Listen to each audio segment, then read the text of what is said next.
Under normal circumstances, I wouldn't do this in going after another content creator, unless it was a certain someone who ruined the career and livelihood of one of my closest friends in the acting industry.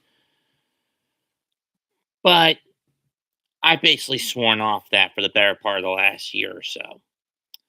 No, my target is someone who I know by name, have never interacted with, but I am getting a little sick of his usual redundant rhetoric.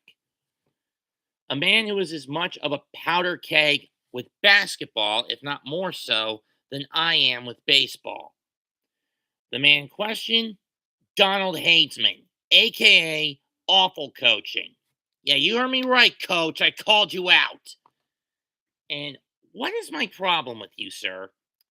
Well, aside from how I'm pretty sure I know how you're going to do a tirade on how badly the Knicks got clobbered tonight by the Minnesota Timberwolves and cast Mike Brown as the scapegoat, in spite of the fact he had two of his best players injured to ankle for ankle issues and couldn't play tonight in the form of OG Anunoby and Jalen Brunson, and was basically forced to play the hand he was dealt with, and it didn't pan out very well, despite no matter how much Carl Anthony Towns had to put the team on his back tonight, and Tyler Kolek actually showing flashes of potential, having a good night as a starter, or,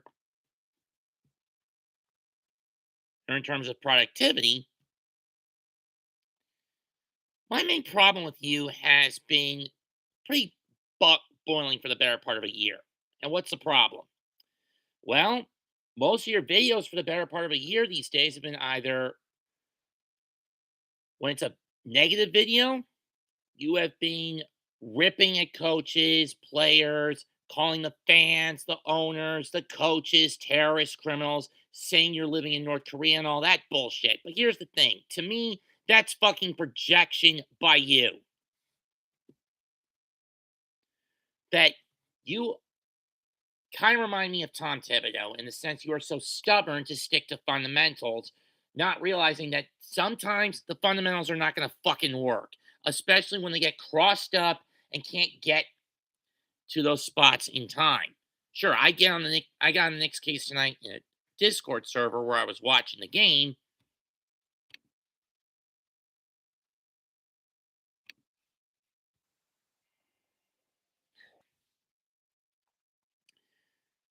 But here's the thing: what you do, you know why you have 137,000 subscribers? It's not for your basketball knowledge. It's because every time you go off the handle, people view it as a joke, okay, and laugh their heads off at you. Though there are some like mid-range coaching, TYNBA, and so forth who call you out as an idiot, as a short-fused man-child idiot. Sure, and like I've said, I'm the same way with baseball, but at least I can acknowledge that. You don't want to acknowledge that by contrast. Oh, and your positive videos, you've limited yourself to just a handful of players. And most of the time, it's either Victor Wembanyama of San Antonio, LeBron James and Luka Doncic of the Lakers. On and off, it'll be guys like Jalen Brown of the Celtics, Austin Reeves, also of the Lakers. And when he is playing competently enough, Bronny. But let me cut to the chase, dude. We're not the ones living in North Korea. You and you alone are. You're the dictator of defense, and you can't stomach when the players can't meet your ridiculous standards. So you have to go off on them and project. What, dude? Were you part of a middle school? Did you try out for a high school basketball team and didn't make the fucking cut? I was on a youth league basketball team in fifth grade, and we sucked. But I didn't really complain about it all that much. Sure, I was mad that my mom wouldn't let me play basketball when I got to middle school.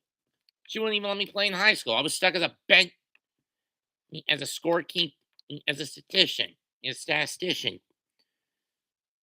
until I got fed up with it in freshman year in high school.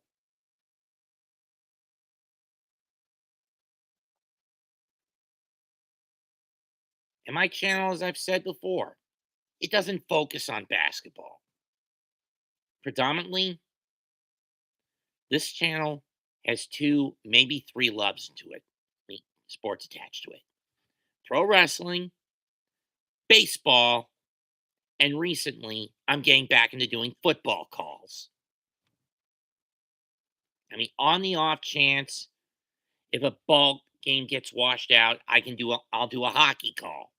Oh, if I can pick it up, especially on this TV setup where it's just an HD antenna that can pick up about 70 channels within a 120-mile radius, plus the streaming app games when applicable.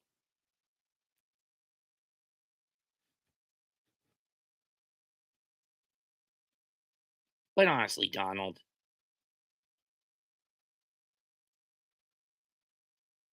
you can either do what the team does is good and actually throw these coaches you despise a few bones, or you can continue being made the butt of a joke and criticized by the more level headed NBA reactors. There's an analyst. You want to know why Hoop Venue and B-Ball Breakdown don't talk about it? Because they're at least smart enough to know to let it go. You are controlled by your fucking anger. I mean, I'm like that too, but at least I'm willing to acknowledge it. Beyond that, I don't have a damn thing else left to say about this, and I really didn't want to go down these roads, but it has been something that has been grinding my gears as of late. As for the Knicks game, whatever. There was a lot of shit I didn't like, namely leaving corner threes open like they usually do. I mean, same problem. Brown breeds some of the same problems that Tin Man Tibby had, but at least he has a better offensive mindset. Where Tibbs was one track and tactically tunnel visioned. Something I always called him out for and wanted him sent to the damn junkyard for, and I finally got my wish over the summer. Comment, like, share, and subscribe. I'm Mets2128. And if Donald wants to Donald, if you want to throw this back in my face, come get me, you son of a bitch. Goodbye and good night. Merry fucking Christmas. Bang.